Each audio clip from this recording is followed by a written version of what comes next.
So let's start this. The Raiders tried to move up into the bottom of the first round last night. I covered this last night, so I'm not going to spend a lot of time here. The price was too high. So they began to, and I reported this, work the phones. They were talking to Pittsburgh. Now, Pittsburgh wanted Joey Porter. If the Raiders could have got into the first round, they were probably going to take Joey Porter. In fact, I want to be as 100% accurate as I can without saying too much. Let's just say, had they moved into the first round, I think Joey Porter would have been a Raider. Okay, does that work? Um, but there was still enough players that they really liked that they didn't want to give up a lot of capital to get into that. And I don't blame them. They could see the board coming to them. There were a couple of really great prospects on the board, Porter being one. That was there, even though everyone was pretty certain he was going to go to Pittsburgh, and some other guys. Now, so they start working the phones early. They made an offer to the Steelers, a legitimate offer, but the Steelers didn't want to move down to where the Raiders were picking because they didn't want to lose Porter. And so the Raiders didn't make a deal. Eventually, the Raiders were able to move up, and they got a tight end out of Notre Dame that they had 15th on their board. That's how highly they thought of him, Michael Mayer.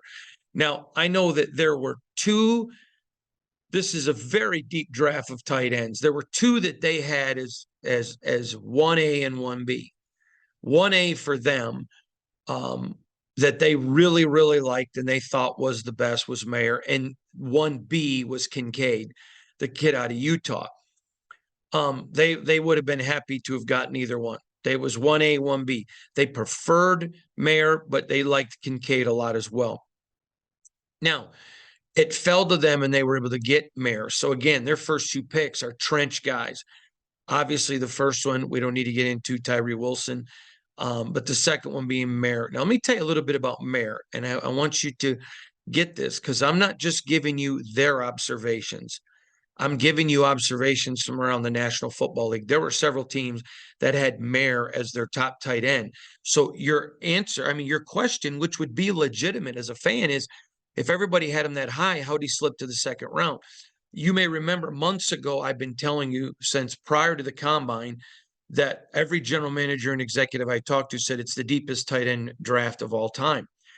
And so those guys slipped because there was so many tight end talents. They needed to go up and get some guys that filled needs that maybe there wasn't a lot of guys available in the later rounds.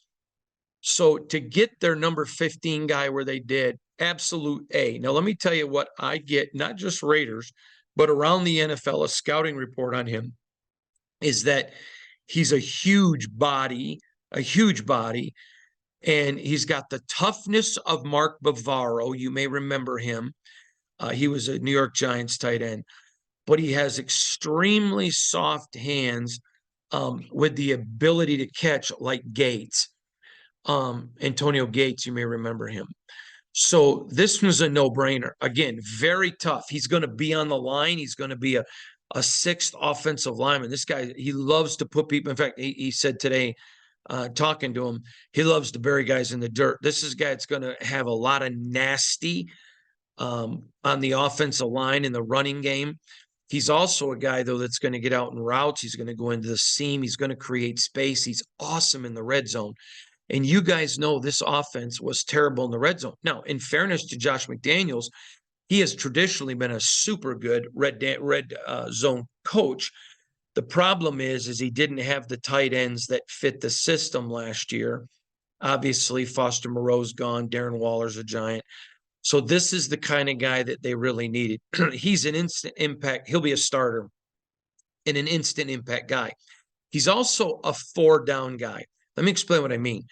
Darren Waller ran great pass routes. Now, he dropped a lot of balls, but he ran good pass routes, but he struggled with his health.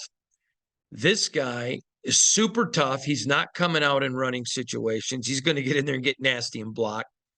Second of all, he's a great pass catcher, very sure hands. And third of all, the best ability is availability and he's got it. He does. He's there. He plays every game. So it's a great pick. Again, like Wilson, I give it an A. Both of them great picks.